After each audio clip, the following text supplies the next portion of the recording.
let's take you through 2012 and your relationship. Could you just describe for the jury a little bit about how that relationship evolved through 2012? It was always intense. It didn't become intense. It almost started that way. When I was with him, you know, I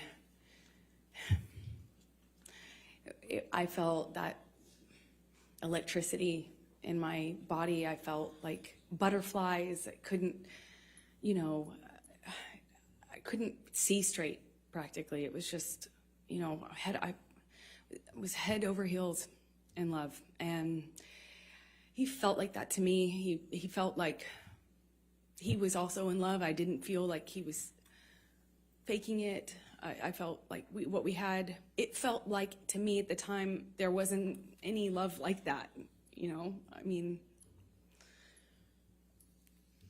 and then he started to kind of do this thing again where he'd disappear and he'd come back. And I remember at first when he first started drinking, I didn't really think much of it, but all of a sudden the behavior kind of started to go in line with the disappearing, and he'd come back and he'd just be different.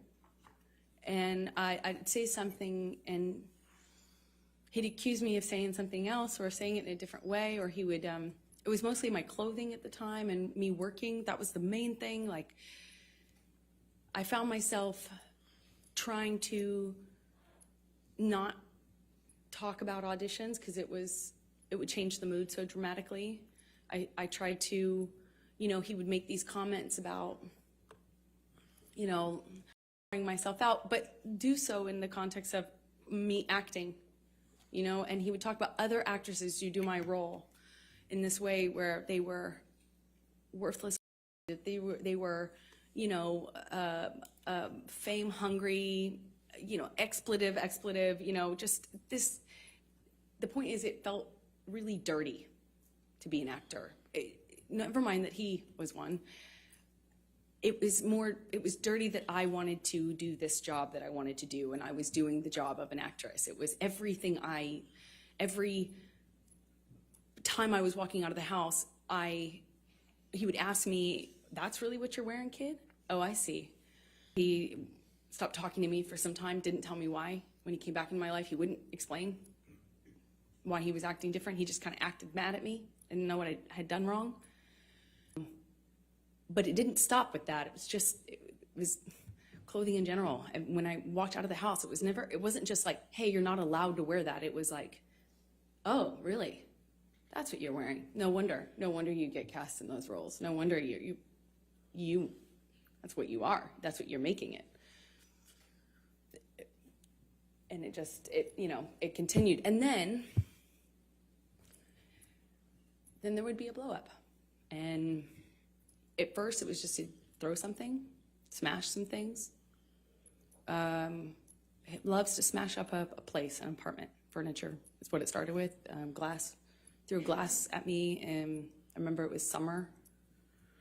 And he just threw this glass across the kitchen, and it didn't hit me, but it shattered behind me, and I remember thinking that it very easily could have hit me. And then I started to notice the pattern of escalation where he'd throw glass or turn over a table. Then he would hit the wall, and then he'd hit the wall really close to my head. You know, like when I'm standing there, you know, just hit the wall, screaming at me. But then he would disappear and get clean and sober, and he'd come back and tell me that he was done drinking, he was over it, he was done, cleaned himself up, he had done it before, and he'd do it again. And then he would go back to this wonderful, almost just unreal, but real, you know, but unbelievably nice, sensitive, kind, warm, generous, interesting, funny man that I love.